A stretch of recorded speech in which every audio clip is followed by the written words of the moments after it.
مسئلہ رہتا ہے کہ وقت پہ دعا نہیں ہوتی. اگر آپ 12 بجے کرنا چاہیں تو دعا کے لیے حاضری لے آئیں. میری گفتگو 2 منٹ میں بھی ہو جائے گی. جتنا جلدی ہو سکے آپ حاضری کروائیں تاکہ جمعہ بھی ہے. جن لوگوں نے جانا ہے جمعہ فرض ہے تو وہ جمعہ کی نماز بآسانی بزرگ نوجوان پہنچ سکے. 2 معتبر حفاظ کرام اسٹیج پہ تشریف لائیں. ذرا کھڑے ہیں, اسٹیج پہ تشریف لائیں. الحمدللہ وحدہ والصلاة والسلام علی من لا نبی بعدہ. اما بعد اعوذ باللہ من الشیطان الرجیم. بسم اللہ الرحمن الرحیم. ان الذین قالوا ربنا اللہ ثم استقاموا تتنزل علیہم الملائکۃ الا تخافوا ولا تحزنوا وابشروا التی کنتم توعدون. صدق اللہ العظیم. وکلہم من رسول اللہ ملتمس غرفا من البحر او رشفا من الدیم. یا رب بالمصطفیٰ بلغ مقاصدنا واغفر لنا ما مضی یا واسع الکرم. دہارے چلتے ہیں عطا کے وہ ہے قطرہ تیرا, تارے کھلتے ہیں سہا کے وہ ہے ذرہ تیرا, اغنیا بنتے ہیں در سے وہ ہے باڑا تیرا, اصفیاء جاتے ہیں سر سے وہ ہے راستہ تیرا. فرش واڈے تیری شوکت کا علو کیا جانے, خسروا عرش پہ اڑتا ہے پھریرا تیرا. تیرے ٹکڑوں پہ پلے غیر کی ٹھوکر پہ نہ ڈال, جھڑکیاں کھائیں کہاں آقا چھوڑ کے صدقہ تیرا. اسٹیج پہ تشریف فرما جملہ علماء کرام, نعت خوانان مصطفیٰ, سیاسی و سماجی شخصیات, اور میرے سامنے تشریف فرما معززین علاقہ. التحیت و کریم لکم, السلام علیکم ورحمۃ اللہ. یا رسول یا رسول یا رسول زندہ باد. آج ہم بسلسلہ عرس ولی کامل قدوۃ السالکین زبدۃ العارفین پیر طریقت رہبر شریعت سید امیر علی بادشاہ رحمت اللہ علیہ الواسعہ ونور اللہ مرقدہ کے عرس سراپائے قدس میں ہم حاضر ہیں.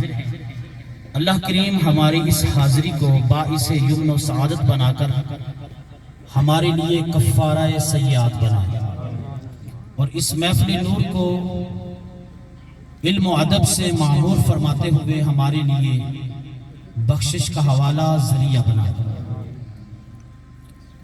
گرامی قدر, اختصاراً جو آیا مقدسہ سرنامہ کلام میں پڑھنے کا شرف حاصل کیا, اللہ کریم نے قرآن حکیم میں ارشاد فرمایا ان الذین قالوا, بے شک جنہوں نے کہا ربنا اللہ, ہمارا رب اللہ. معلوم ہوا کہ ایمان کی حشت اول عقیدہ توحید ہے, اور ہر ولی ولایت پر تب پہنچا ہے جب اس نے اپنا تعلق رب سے قائم کیا ہے.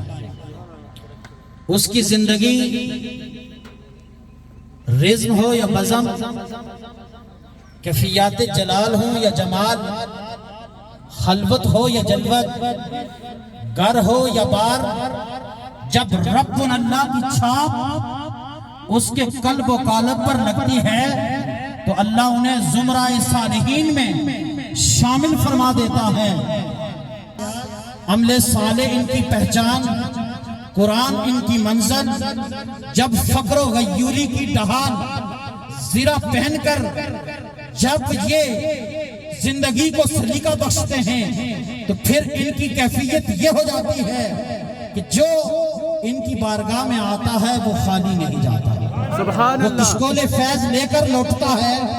آج ہم حضرت بابا سید امیر علی بادشاہ رحمت اللہ کے سایہ عاطفت میں بیٹھ کر اولیاء کے ذکر سے اس محفل کو معمور کر کے اللہ کی بارگاہ میں یہ دعا کرتے ہیں، اللہ ہمارا آنا اور جانا بھی مبارک بنائے۔ فرمایا ان الذین قالوا ربنا اللہ، بے شک جنہوں نے کہا ہمارا رب اللہ ہے، ثم استقاموا، پھر اس پر استقامت اختیار کیا، ڈٹ گئے، حالات کیسے سے کیسے ہونے لگے، عسر و یسر کی کیفیت آنے لگی، انفعالات و جذبات بھی پیش نظر رہے، لیکن انہوں نے اسلام پر ایمان پر کوئی سمجھوتا نہ کیا۔ جب رب اللہ پر استقامت اختیار کی، رب یہ اعلان فرماتا ہے تتنزل علیہم الملائکۃ، پھر تمہارے اوپر ان فرشتوں کا نزول ہوتا ہے جو زندگی میں بھی نازل ہو سکتے ہیں، مرتے وقت بھی نازل ہو سکتے ہیں، قبر کی آغوش میں بھی نازل ہو سکتے ہیں، اور کل میدان محشر نازل ہو کر یہ مستعجب فضا سنا دیں گے، یقولون سلام علیکم، وہ کہیں گے کہ تجھے سلامتی ہو اس بات پر ادخلوا الجنت بما کنتم تعملون، کہ تو نے زندگی اعمال صالحہ سے لبریز کر کے آج تمہیں اپنے اعمال کے سبب جنت کا مستحق ہو۔ سبحان اللہ، سبحان حضرت اللہ، بابا سید امیر علی بادشاہ ان اولیاء کاملین میں شامل ہیں جو LOC پر ہونے کے ناطے ان کا جو فیض ہے وہ روز بروز بڑھتا جا رہا ہے، اور اس میں روز افزوں اضافہ ہوتا جا رہا ہے۔ اللہ کریم جملہ عرس کمیٹی جو ہر سال کاوش کرتی ہے، اللہ سب کی ان کاوشوں کو قبول فرماتے ہوئے مزید جوش اور جذبے کے ساتھ عرس منانے کی توفیق عطا فرمائے۔ گرامی قدر، گفتگو کا خلاصہ یہ ہے کہ ہم ایمان پر استقامت اختیار کریں، اس لیے فرمایا الاستقامت فوق الکرامہ، استقامت جو ہے وہ کرامت سے بڑھ کر ہے۔ کرامت کسے کہتے ہیں کہ جب کسی شخص سے، بندہ مومن سے خارق عادت کوئی ایسا فعل سر انجام ہو جائے جو عقل ماننے کے خلاف ہو، عقل کے برخلاف ہو، تو اسے کرامت کہتے ہیں۔ لیکن یہ زندگی میں بعض مواقع پر ہوتا ہے، لیکن سب سے بڑی کرامت یہ ہے کہ انسان ایمان اور اسلام پر ثابت قدم رہتے ہوئے اللہ اور اس کے رسول کے بتائے ہوئے طریقے پر جب عمل پیرا ہوگا تو وہ اللہ کے انعام یافتہ بندوں میں شامل ہو جائے گا، سبحان اور وہ انعام یافتہ لوگ 4 درجات میں تقسیم کیے گئے۔ انعم اللہ علیہم من النبیین والصدیقین والشہداء والصالحین، کہ سب سے پہلے انعام یافتہ جو لوگ ہیں وہ انبیاء کرام کی نفوس قدسیہ ہیں، پھر اس کے بعد صدیقین ہیں جو مرتبہ صدیقیت پر فائز ہیں، پھر شہداء ہیں، پھر صالحین ہیں جنہیں اولیاء اللہ کہتے ہیں۔ تو سب سے پہلی ولایت جو ہر انسان کو حاصل ہے اسے ولایت ایمان کہتے ہیں۔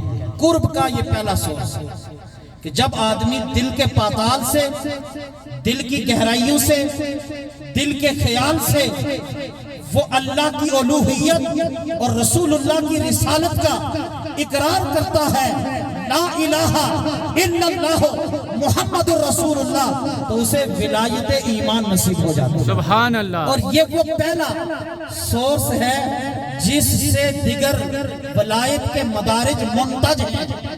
اگر یہ سورس غیر مستحکم ہو تو پھر اس کی جو ولایت ہے وہ ڈگمگاتی ہے۔ اس لیے اللہ کے رسول صلی اللہ علیہ وسلم کی بارگاہ میں صحابہ نے عرض کیے، یا رسول اللہ، تو اللہ کے رسول صلی اللہ علیہ وسلم نے فرمایا قل آمنت باللہ ثم استقم، کہ اے محبوب اعلان فرما دیں کہ جو اللہ پر ایمان لایا اور اس پر استقامت اختیار کی، تو وہ کامیاب ہے. اور اقبال نے اس لیے کہا تھا خودی کا سر نہا لا الہ الا اللہ، خودی ہے تیغ فساں لا الہ الا اللہ. یہ دور اپنے براہین کی تلاش میں ہے، صنم قدا ہے جہاں لا الہ الا اللہ.